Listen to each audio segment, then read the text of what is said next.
Ek wys gou vir julle hier op die broeikas met die Afrikaner startup besigheidsversneller inisiatief is van die Afrikaner site. Julle kan hierso gaan en dan kan julle dokumente aflaai. Een is die non-disclosure agreement of 'n nie openbaarmaking ooreenkoms. En dan sal julle sien daar's ook 'n een bladsy pitch voordeel of template wat baie van die groter waagkapitaal organisasies en ook ander versnellers gebruik. Hierdie voorbeeld spesifiek word gebruik deur byvoorbeeld die Climate Finance Accelerator wat 'n UK government inisiatief is en ook deur die AB InBev 100+ Accelerator. So ek sal hom nou wys en dan is daar ook net 'n vinnige gids oor wat die hoofdoel is van jou pitch deck en wat jy alles daar moet in hê.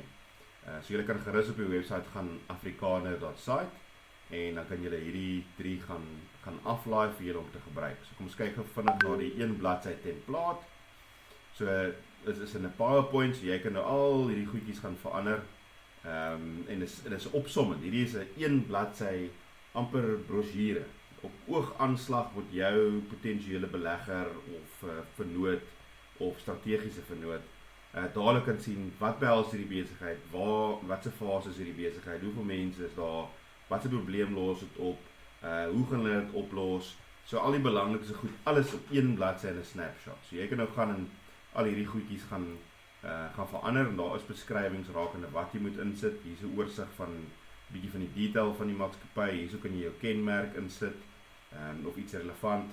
En ja, dan gebruik jy hierdie as jou intro. Dit is jou eerste dokument wat jy gee vir iemand wat belangstel in jou besigheid sodat hulle baie oorsig kan kry. Dan kan jy gaan na die hoe om 'n pitch deck te gebruik. Dit is net 'n vinnige gids wat van die belangrikste komponente van die pitch deck aanraak. Nou, mense is geneig om 15, 20, selfs meer slides of skyfies in 'n pitch deck in te werk. Nou, ons deel hierso mee. Ons kyk dan na op hierdie eerste skyfie. Dit is 'n kort definisie. Dit is 'n vinnige, opsommende oorsig van jou besigheid. As jy 5 of 10 bullet points op 'n skyfie het, kan ek jou waarborg dat 'n potensiële belegger nie aandag gaan gee aan dit nie. Daar's 'n reël wat een van die grootste accelerators in die wêreld of versnellers in die wêreld is Y Combinator in Amerika. En hulle gebruik 'n reël van 3. So jy het 3 elemente op 'n skyfie. 3 belangrike punte wat jy maak, want dit is waar mense is geneig om te fokus op 1, 2 en 3. 1, 2 en 3. A, B en C. So 'n kort definisie. Jou belegger het beperkte tyd. Wie ook al na jou pitch deck gaan kyk of gaan lees. Het beperkte tyd, het beperkte fokus. Dis 10/10 'n suksesvolle besigheidsman of vrou. Iemand wat hulle tyd moet spandeer op hulle eie goed wat hulle mee besig is. Ander besighede waarin hulle belê het. Jy moet hulle eie besighede wat hulle bedryf. So jy het beperkte tyd en jy moet 'n absolute maksimum effek uitkry. So vinnig as moontlik tot die punt en kernpunte. So die grootste deel, of die eerste deel van of die belangrikste deel van jou pitch deck is om in te lig en te oortuig. Kommunikeer, jou waarde te kommunikeer buiten vir die wêreld daar buite, vir jou teikenmark, vir jou kliënte en dan natuurlik vir die belegger. En jy moet vertroue kan bou. Jy moet kan bewys dat jy traction het, hulle sê. Jy moet kan wys dat jy 'n plan het, dat jy 'n visie het, dat jy al engage het met potensiële kliënte, dat jy al die mark begin toets het, dat jy ver gevorderd is in jou idee. Natuurlik bedoel nie klaar nie. Ons kyk hierso na die beginpunte start, maar jy moet ten minste iets op papier kan sit wat wys daar's duidelikheid en wat kan vertroue gee. Of dit nou jou span is, of dit jou vaardigheid is, of wat jy al gedoen het, of dit vorige besighede is, bou daai vertroue. So hier is jou oorsig van jou absolute kardinale skyfies wat jy insit. Jy moet begin met die probleem. Jy moet die probleem baie goed gedefinieer het al in die verlede. So dit moet kort wees, dit moet impakvol wees. Dit kan iets wees soos byvoorbeeld as ek nou 'n voorlegging moet doen vir Afrikaner.site of 'n broeikas. Kom ons vat broeikas. Die probleemstelling is dat Afrikaanse besighede het nie 'n formele platform vir die Afrikaner en Afrikaans gestigte en besitte besigheid om toegang te kry tot belegging, netwerke en ondersteuning as Afrikaanse besighede nie. Wat is die oplossing? Wel, broeikas bring 'n gemeenskap bymekaar, netwerk van kundiges, beleggers, kundiges op die spesifieke velde wat betrokke is op die verskillende besighede, bring al daai komponente en silo's van om 'n nuwe besigheid 'n sukses te maak, almal om een tafel en probeer om die nuwe besigheid die rigting te gee en die platform te gee wat nodig is vir Afrikaanse besighede. Hoe groot is die mark? Die Afrikaanse besigheidseienaar of tegnologie produkontwikkelaar of nuwe start-up besigheid se mark gaan natuurlik relevant wees tot die industrie wat hulle bedryf. So as dit nou in die hernubare energie is, of dit in kleinhandel is, of dit in die agri-sektor is, dit gaan oor, is dit lokaal, is dit, kan dit oor grense gevat word, is dit 'n internasionale produk, hoe groot is die potensiële mark daar buite, of lokaal, is dit Sub-Sahara Afrika.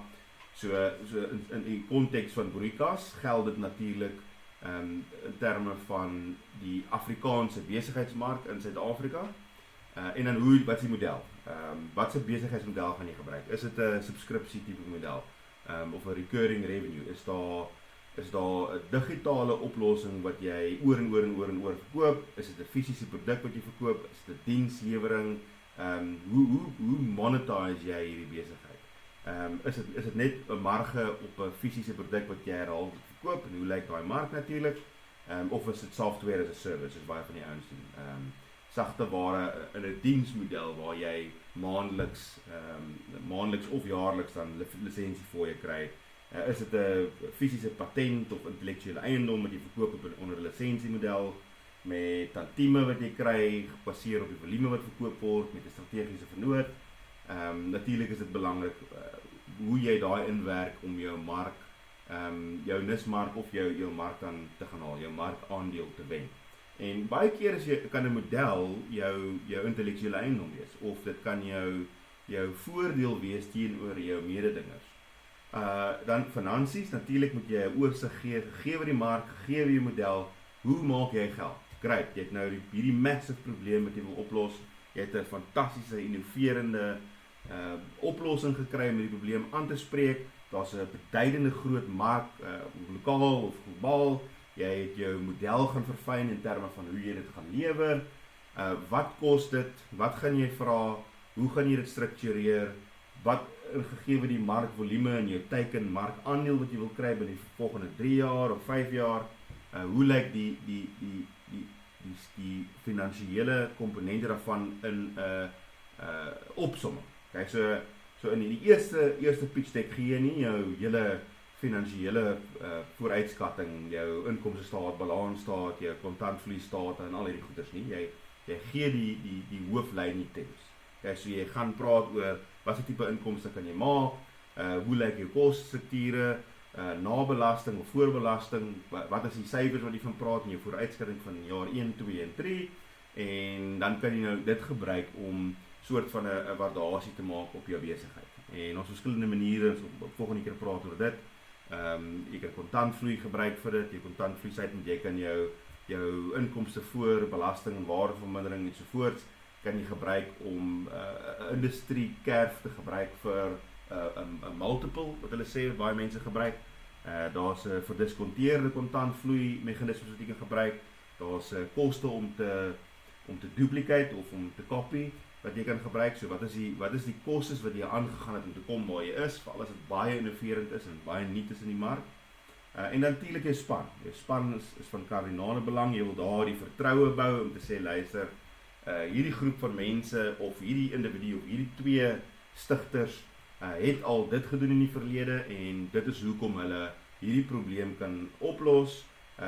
Ja, natuurlik gaan jy jou span uitbou en 'n gedeelte van die belegging wat jy dalk vra voor is juist om nog vaardigheid en nog kundigheid in te kry, om daai span sterker te maak, om op die einde van die dag te kan lewer op wat julle visie is vir jou besigheid. So ja, hier is die goed. Die probleem, die oplossing en die voordele van jou oplossing en hoe jy het gaan doen. Dan kom die res. En dit sal vanselfsprekend kom af. Maar fokus op hierdie probleem en oplossing. Want dis die eerste skuif. Sê vir jou nou, as jy 'n baie duidelike pain point, 'n kopseer kan uitwys vir 'n groot groep mense en jy het 'n baie duidelike oplossing om dit te adresseer, dan dit is waar jy die belegger intrek. As jy nie hierdie twee kan duidelik uitbeeld, uitwys en verduidelik in 'n kort opsomming nie, gaan jy die res van die slides nie eens by die skyfies gaan die belegger nie eers lees nie, of nie met genoeg aandag dat dit merkbaar vir jou enige terugvoer kan gee. Natuurlik as jy kyk na die geleentheid, en dit is naby die gedeelte van die mark, die mark en model, daai praat na mekaar toe. Gebruik regte data, moenie uit jou duim uitsit nie. Gaan soek statistieke wat relevant is en nie 10 jaar terugse statistieke nie. Probeer die relevante statistieke kry, enige vooruitsigte wat mense het oor waartoe die mark gaan of market trends.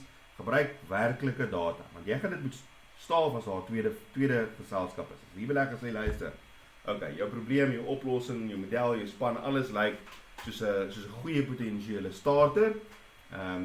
Wys vir my die data, gee vir my jou volle finansiële plan, sê vir my waar kry jy hierdie syfers om dit te staaf. En natuurlik, hierdie gaan jy nou inwerk in jou markgrootte in. So in Engels noem hulle dit TAM, SAM en SOM. Total addressable market, serviceable, available market, en dan jou obtainable market, serviceable obtainable market. So hierdie is die een wat jy eintlik gaan doen. So jy gaan en sê, luister, in 'n perfekte wêreld, al die verkope van, kom ons sê, biltong in die wêreld is $50 miljard werd. Ja, dis die jaarlikse verkoopsyfer van alle biltong wat daar buite is. So dis die totale aanspreeklike mark. En nou gaan jy sê, okay, maar ek gaan nou nie regtig biltong stuur na elke land in die wêreld toe nie. So en my biltong is dalk 'n nat biltong. Okay? Met ander woorde, nou raak daai totale aanspreeklike mark kleiner tot 'n mark waar dit meer beskikbaar is vir my om te kan lewer. Nou natuurlik is jy nie die enigste wat biltong maak nie, so jy gaan nie daai hele mark gaan vang nie. Nou gaan jy sê, okay, ek het 'n spesifieke nuwe gegeurde biltong met 'n biltong proses wat 'n tiende van die energie vat en tyd vat as enigiemand anders as 'n biltong maak proses. Dit is my mededingende voordeel en ek gaan 10% van die Sub-Sahara Afrika se biltongmark gaan vang omdat ek goedkoper dit kan maak, ek kan dit lekkerder maak en ek kan baie meer volume vir dieselfde vaste kostes uitdruk. Dit is hoekom ek motiveer, ek kan X bedrag van die mark gaan vang en dit is, kom ons sê nou, 50 miljoen rand biltong besigheid of wat ook al dit mag wees. Dit is maar nou net 'n arbitrære voorbeeld. So hierdie is belangrik ook vir die belegger wat verby jou eerste paar skyfies kom, om te sê, luister, hy weet nie noodwendig hoe groot is die biltongmark of die saadmark vir sonneblomme of die AI-mark vir 'n spesifieke KI-mark vir die spesifieke nis wat jy na kyk of wat jy bedien nie, en wat jou passie is en wat jy goed ken. So jy moet hom inlig en sê, luister, hier is 'n enorme geleentheid. Ideaal oor tyd wil jy van hier af beweeg daai kant toe as jy dit kan regkry. En dit is deur vennootskappe, dit is deur oor grense te gaan en markte te bedien, ander nismarkte of ander geografiese markte, omdat jy jou mededingende voordeel natuurlik gaan uitbrei soontoe. Ek het gepraat oor die finansiële hoogslae, die opsomming daarvan is jou vooruitskattings. Probeer dit hou by 3 jaar. 5 jaar in vandag se terme is baie duimsuigery. Jy kan 5 jaar doen. Maar meeste van die moderne maatskappye, waagkapitaliste, strategiese vennote wat ek mee gewerk het in die laaste 2-3 jaar, kyk na 'n 3 jaar model. Want buite 3 jaar raak dit 'n kristalbal storie. So weer eens, jou sleutelindikatore, jou belangrikste elemente van jou finansiële plan, en ja, wees maar deursigtig oor hoe jy het gekry. Jy kan klein notaatjies ondersit en natuurlik het die volle model beskikbaar wanneer dit vereis word. So ja, herhaling, summary, opsomming, kies, keep it short, keep it simple stupid, wat ook al jy wil sê, kort, kragtig. Jy kan nie net 'n sin gaan skryf nie. As jy gaan en jy skryf heel eerste keer jou probleemstelling nou formeel neer, wat jy nie noodwendig verduidelik nie. Gaan skryf daai ding 10 keer oor, maak hom korter, benader hom van ander kante af, kry 'n impakvol een sin stelling as jy kan, of 'n bietjie meer as jy moet, wat sê luister dit is die probleem. In 'n nutshell. Jy wil nie 'n lang verduideliking hê nie. Gee vir my die probleem, wat is die kopseer wat mense face? Sê vir my so gou as moontlik hoe jy dit gaan oplos. En dan gee jy jou details. Enige vrae gaan skryf vir jou 'n lys vrae neer man. As jy nou jou voorlegging gedoen het of klaar gemaak het. Gee dit vir familie, gee dit vir vriende, gee dit vir iemand wat nie jou besigheid goed ken nie en sê luister, as jy 5 vrae kon vra vir my wat jy duideliker wou verstaan of meer wou van weet, gee vir my daai vrae. So nou stel jy vir jou 'n deeglike lys van 30 vrae op wat vreemdelinge, familie, vriende, kennisse, kollegas vir jou gegee het en jy berei voor op die iterasies van daai vrae. En dan gaan verskerp jy jou voorlegging. Gaan terug en sê luister, okay, maar weet jy wat, hulle verstaan nie my oplossing nie. Dit is te tegnies. Ek is besig om te tegnies te verduidelik. Die leek gaan nie noodwendig hierdie gesofistikeerde manier om waterstof uit plante uit te trek lekker verstaan nie. So gee die boonste lyn net in. Moenie verduidelik kom ek gebruik 'n scenario. Kom ons gebruik die biltong scenario. Ek moet nou hierso vinnig uit my duim uit sê, maar kom ons gebruik die biltong scenario. Kom ons sê daar's 'n tegniese oplossing waar iemand gegaan het en hulle kan die lug droër maak deur biltong binne in 'n vakuum op 'n hoë vakuum vinnig te droog sodat die insulasie van suurstof en stikstof wat die biltong omring nie die dehydrasie beïnvloed nie en deur die afwesigheid van suurstof en stikstof en alles in die atmosfeer binne in die vakuum kan die biltong teen 'n hoër teen 'n versnelde rate sy vog verloor sonder om die smaak van die biltong of die tekstuur van die biltong te beïnvloed. Jy gebruik 'n fraksie van die krag en omdat dit versnel is, het jy 'n fraksie van die tyd nodig om jou biltong te verdroog. So al wat jy gaan sê in jou probleemoplossing is, ons het 'n manier gekry om biltong 4 keer vinniger te droog as enigiemand anderste, met 'n tiende van die krag wat jy nodig het, wat beteken ons kan 5 keer die volume lewer teen 25% goedkoper. Daar's hy. Jy kan verduidelik nie vir hom enigiets van die vakuum en die droog effek van die verlies van vog uit die biltong uit omdat daar vakuum is of enige sulke goeders nie. So ja, daar is nou 'n totale arbitrære voorbeeld. As dit sou werk, nou dat ek aan dink, as biltong vinniger droog in 'n vakuum en een van julle gaan try dit, jy kan vir my 7% van daai idee gee, aan sy gaan patenteer ek maak net 'n grap. Daar is dalk 'n waarskynlikheid dat dit kan werk. Ek het nog nie dit ingesien nie. Ek het nog kyk nie, maar ek het net vinnig aan gedink. So, opsommend, gaan na die webtuise toe, gaan laai hierdie 2 dokumente af.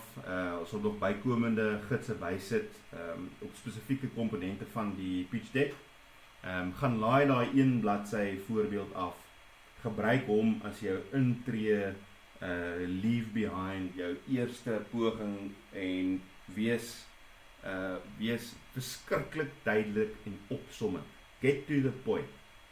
Want jy moet die aandag van die ou eers vang, van die belegger. Jy moet hom eers vang. En as hy sien dat jy meriete het, dan sal hy uitbrei op die res.